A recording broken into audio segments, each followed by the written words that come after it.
But in some cases also we find a number of technical errors, and I'm not going to question motives.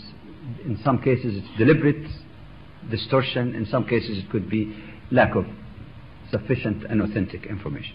This includes the following. 1. Erroneous translation of the Quran. As mentioned earlier, the Quran was not revealed in English.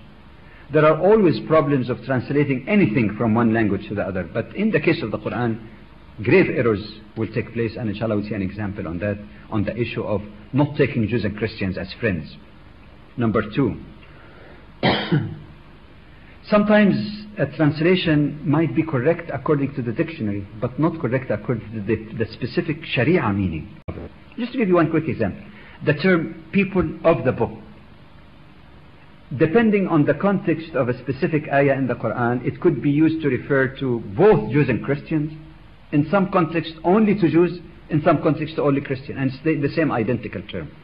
So without further knowledge and information, even the lexically correct translation may be wrong, because it has a specific and limited type of meaning.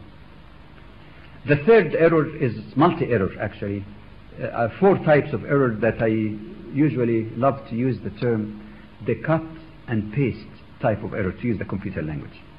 The cut and paste type of error. You know, today with modern computers, you can prove anything you want from any book you want, provided you have that technology of moving pieces and bits and putting them together. You can prove anything.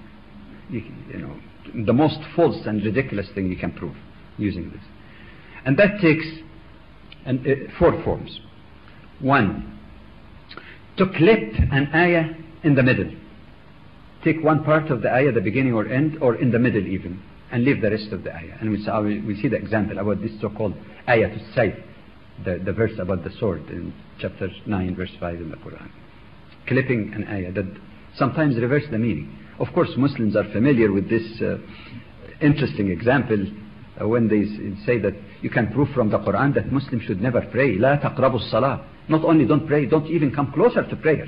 Of course once you read the rest, it's totally the opposite meaning. So this is لا تقربوا الصلاة type of approach, clipping.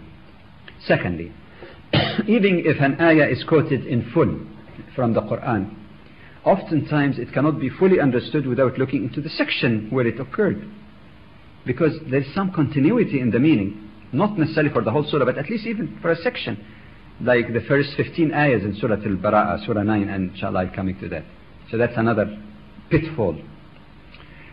2 additional serious pitfalls. 1 is, even if you quote a whole section, it may be misleading by itself unless you take into account other texts in the Quran as well as Sunnah that relate to the same topic, whether that topic is Muslim, non-Muslim relation, women, ideas about peace and war, everything. Why? Because a well-known rule of interpretation of the Quran is Al-Qur'anu yufassiru ba'duhu ba'dan. Quran explains itself. You just clip one ayah from here, one ayah from there. What does the Quran say about the whole topic? Sunnah or hadith of the Prophet ﷺ is known to be explanatory, elaborating, specifying even the meaning of the Quran, because it is another form of revelation. So without having those texts, sometimes grave errors will take place, and inshallah from the example I'm going to give you, you can. The 4th and equally serious pitfall that even some Muslims unfortunately also fall into that is to divorce a particular ayah that may have a historical context. And once you separate it from the historical context, you might make generalization where you shouldn't make it. This might take 2 forms. 1 is the sub-science in the ulum al-Quran, sciences of the Quran, known as asbab al-nuzul, or the occasion of revelation. Occasion of revelation would shed meaning, would shed light on the meaning, but we must be careful also in saying that the general rule, but there are exceptions, the general rule is that al-ibratu bi'umum al-lafzi la bi khusus al-sabab, which means that what really counts in general, with very few exceptions, is that the generality of the statement, not the specificity of reasons. And we find an example of that in the Quran. A woman coming to complain to the Prophet ﷺ from the mistreatment of her husband, zihar. And then an ayah come in the Quran to settle that issue. It doesn't mean that it's only for that woman or that family or that time. It's for all time to come, because this was just one of the reasons Allah subhanahu wa ta'ala revealed something in context so that people relate it and remember it properly. But what some may not realize, that there are few cases where there is sufficient evidence to show that this has a specific type of application, a specific meaning. When there is really strong evidence to say that. I'll give you an example.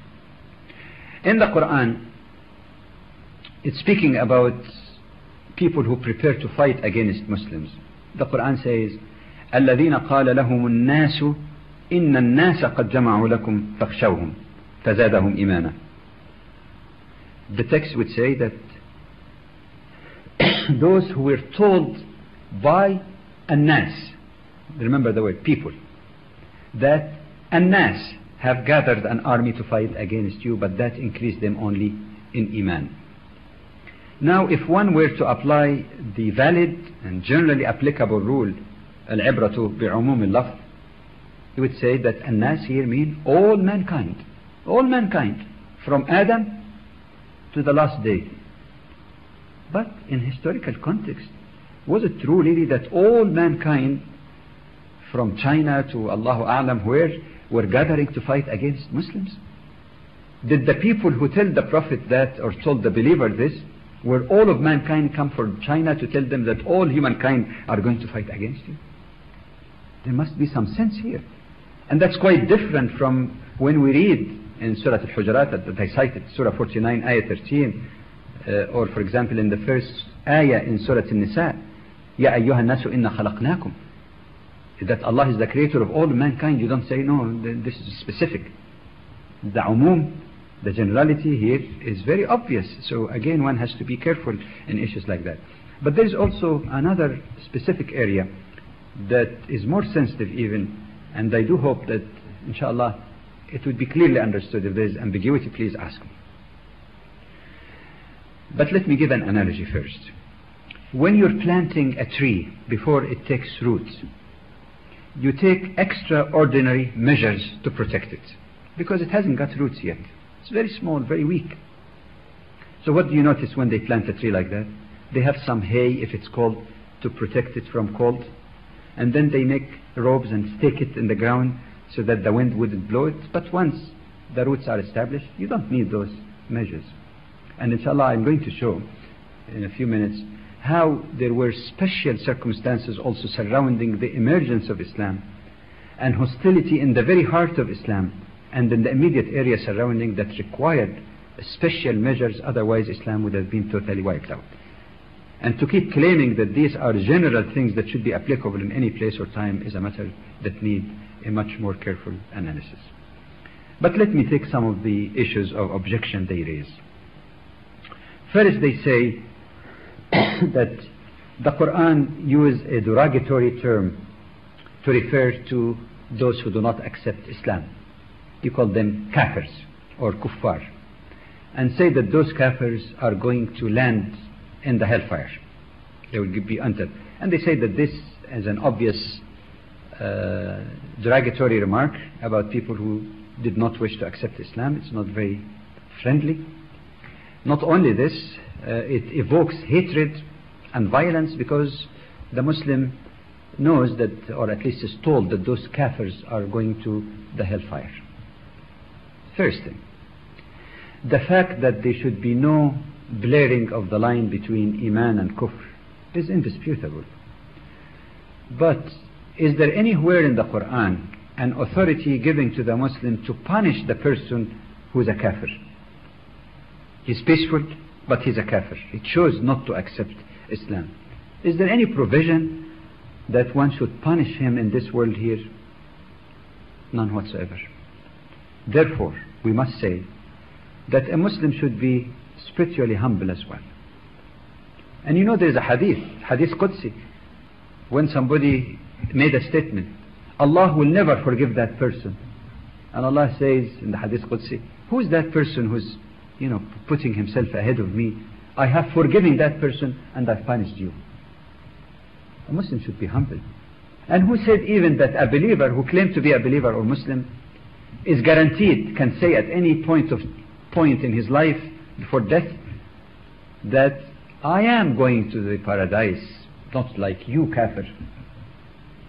Umar radiallahu anhu, in spite of his piety, he says, if I have 1 foot inside paradise and 1 foot outside, I would have not been safe from the plan of Allah. What he means here, not that Allah will, arbitrarily, hasha lillah, punish him, but that reflects piety. That if a person, towards the end of his life, a person who has been a very good believer, worshipper of Allah, who knows, toward the end of his life he might fall into kufr and rejection of Allah, and he would be entered into paradise. Yet he's counted